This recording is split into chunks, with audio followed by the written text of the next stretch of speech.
Man, I blew 10 million naira in 3 weeks. Till date, it still beats my imagination. I wasn't duped, I wasn't jazzed. Guy, nobody scammed me. Now me use my hand, run all the transfer, all the transaction. Mess up. My name is Benji, and this is my story.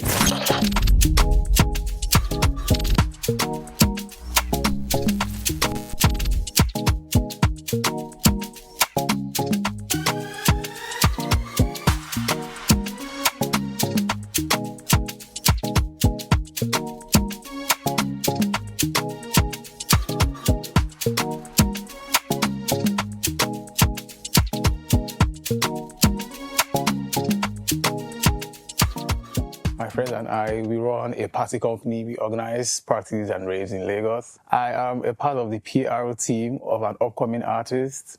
I also work with the management team of an ex-Big Brother Naija housemate.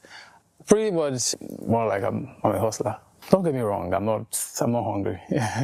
But then I'm hungry for the limelight. And I don't get talent too. I can't act, I can't sing. That is where I come in, my personality. I would rather work the magic behind the scene, which is where the money is actually. But then even to do it and run it the way I do, you need money. Everything in this industry is money. Money. To keep up appearance, PR, anything, you want to pull stores, you want to trend, is money. And I think that fake packaging life that sucks money from you anyhow, I think it contributed to my problems, if not all. This party organizing thing helps me kill several birds with just one stone. So let me break it down for you guys. A very good month, the artists that I manage, they get very good, fantastic, juicy bookings. Then my talent, the ex-BB Naija housemate, lands juicy endorsements. And then there is me. I make up to 800K that month. Mind you, this happens on a good month. Shockingly, in this same industry, I know some people, even on a bad month, they make up to 10 million. And honestly, I needed to get to that level. And to achieve this, I needed the right connections and the right funding. And I knew I had a talent, I had personality, I had the charisma. So I had to call my guy, Uma. I told him, see, guy, look, we can't be comfortable where we are. We have to scale up, shape up, think bigger. Throw a massive party in Lagos. The kind of party that will attract the right investors we needed to take us to the next level. You know, the main reason why I kind of liked Benji or like Benji, aside the fact that he's the life of the party, Benji is the guy that sees the future and is always like 2 steps ahead. So that alone was the main reason why I told my guys, nah, we must bring this guy in and make him a partner. And yeah, it really worked. We threw the party, and I tell you, it was a hit. A few hours into the party, we already made 2 million naira from drinks alone. We made money. After paying our vendors and everything, we were left with 5 million plus. It was at that party that I met a friend of mine that I haven't seen for quite a very long time. I mean, I kind of regretted that I did meet him there, because meeting JJ was the beginning of my I get money before story.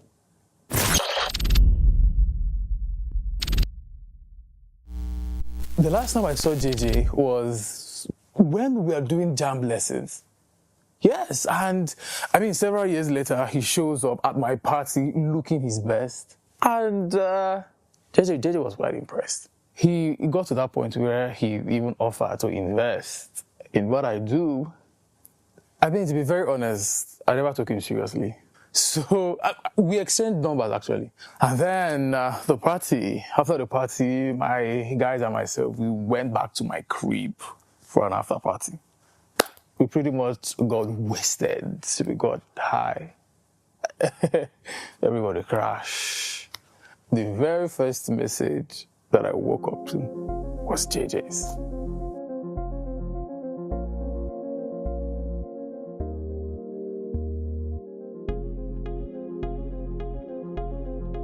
He was asking me too many questions about my business. I honestly thought that he was trying to build me. I was just playing along. I mean, it was just bouncing, yeah? Until it got to the point where JJ asked me how much he was going to make if he invests 10 million naira.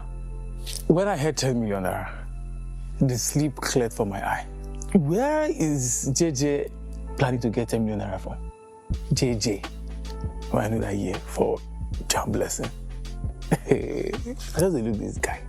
We had a party that night. Me and the boys turned up. Normal now. We were having fun, and we noticed that Benji was not in the party. That was a week after our party. JJ texted me and asked me to send my wallet. Hey, guys, I had to do my due diligence.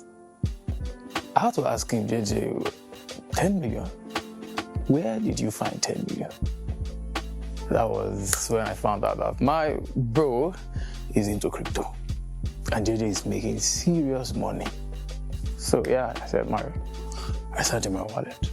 Once the wallet was open, I got 6,500 USD. And when I got the money, we dived straight into planning. We had ideas, we brainstormed. I started sharing all of my ideas to him, how to make the parties even bigger and better. But the first mistake I made was the fact that I didn't tell anybody about the money I got from JJ.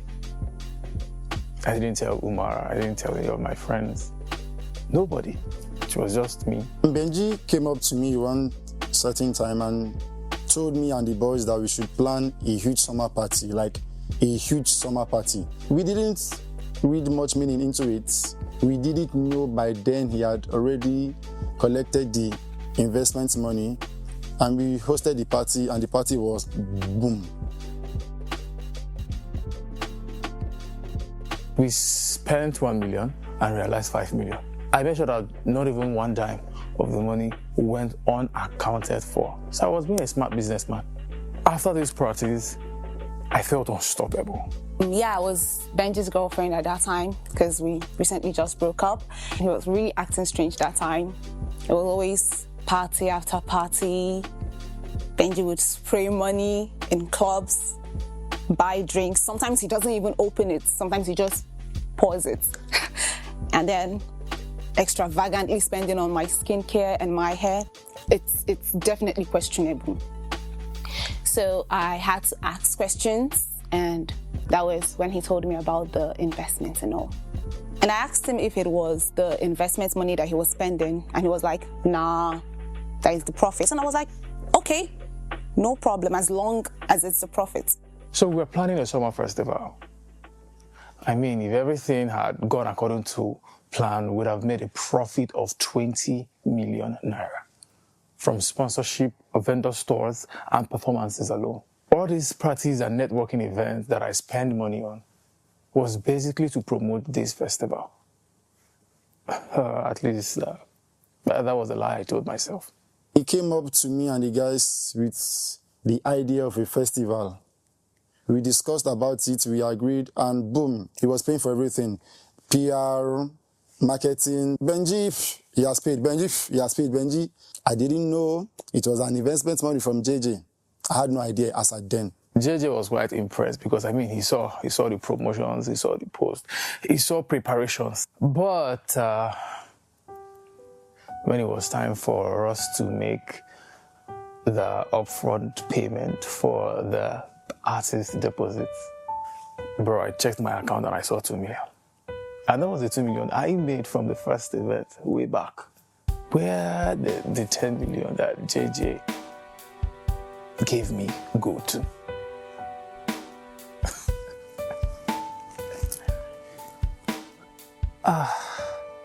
I honestly wouldn't answer that question. So I came to spend the weekend with my guy, like I usually would. And this time around, he wasn't happy to see me as usual. He wasn't excited. And he was always moping around, looking gloomy. And at times he backs at me, like he shouts at me for no reason. That was off. Well, I knew something was wrong and I asked, but he didn't tell me anything. So I left his place because me, my temper is short. And please, life is too short to accept bad behavior from any man. Please don't shout at me. Thank you. I was confused. I panicked. I was scattered. I didn't know what to do. I couldn't think straight. I blanked out. Everything scattered. And get this, he calls me saying that I forgot something at his place. Come on, I know that I didn't forget anything, but at least say you're sorry, give me an apology. And then I told him, well, no problem, I'll come and pick up whatever it is that I forgot later. And then he says in a very soft voice, please, I want you to come over.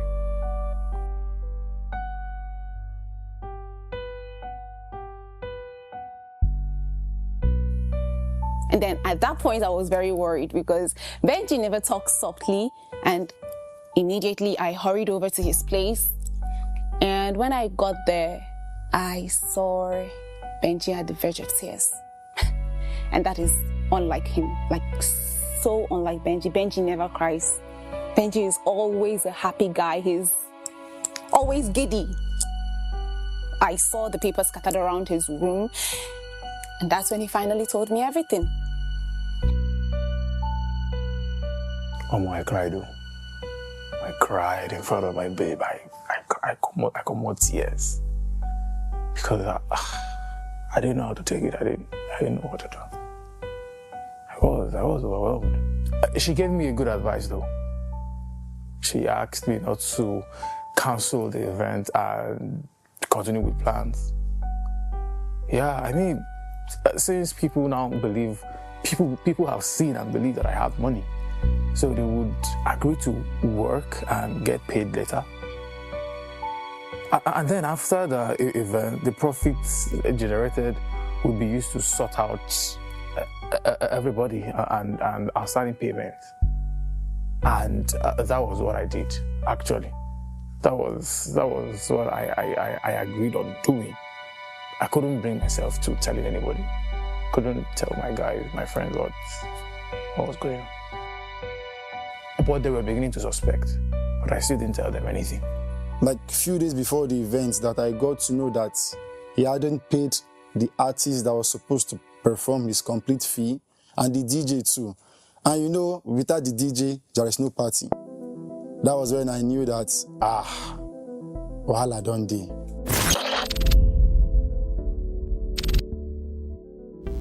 So on the day of the event, the main artist we got refused to perform.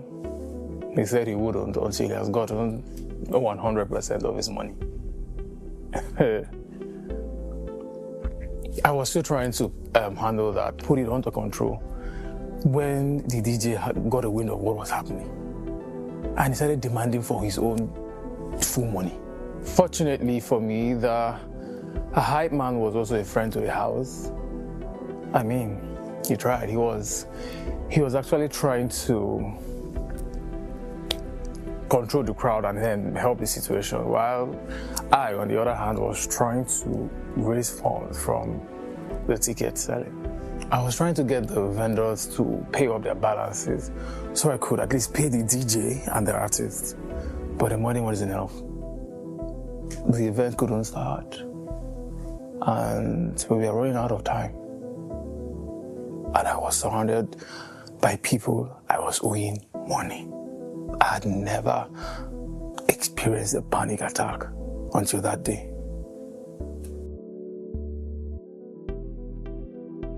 At that moment, I knew that water don't pass Gary. That was when I knew that this party was about to flop. I had to look for the car key, drive to the gates, told the bouncers to go and call Benji for me. Then we drove up to a quiet place. That was where he told me about the money, the investments, and what he did with the money. In that moment, I was grateful to Umar. He told me not to worry, that he will handle it. He didn't shout. He didn't scream. He didn't throw blames. Umar just stole me away from the party, drove me to a bar, and told me to chill. I was sad, but I was not mad at Benji. No, I was not mad at Benji. But I knew one thing for sure. Whether we liked it or not, the party must go on.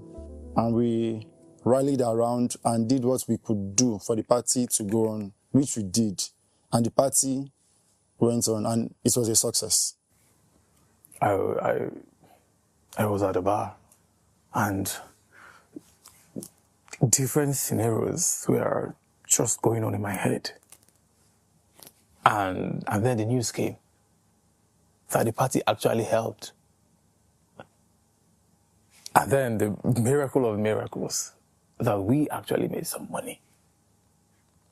We made 6 million, and that's something. So with that, we were able to pay off outstanding debts. We had remnant of 3 million. Basically, that meant 600K for each of us, knowing fully well that I still have an outstanding debt of 10 million naira to pay JJ. So after the party, Benji went underground. No social media, no phone calls. He wasn't taking any calls. Nothing. It was very hard to reach him, and that was because he couldn't face JJ, who knew that the party was a success and was expecting a form of payment, but Benji didn't have that money. So he just ran. I had to find a way to reach out to him. I had no choice. I had to come clean, and I told him everything. He was so mad at me, very mad at how irresponsible I was, that I couldn't keep proper financial records and differentiate between profit and capital. I had to appeal to him if we could work out a practical payment plan that would guarantee all his money back. Thankfully, he agreed. And till today, that has been what my life has been all about. Working to pay off my gbese. And we didn't even make the investments, not to talk of the interest. So that was where I knew Benji had entered another gbese. And he's my guy. Whether I like it or not, Benji remains my guy. And I offered to help by offsetting some of the debts. But Benji, being Benji again, said no. It was a very avoidable situation. I mean, mess up. I mean, they stood in for me. They made the festival happen. And they still made money, profit. It would be very insensitive of me to ask anything more from them again. They've tried. I've learned my lesson the hard way. I've learned that capital and profit are not the same. And also to separate business money from personal money. But no matter what, we go again. And this time around, we go harder. I get the money before.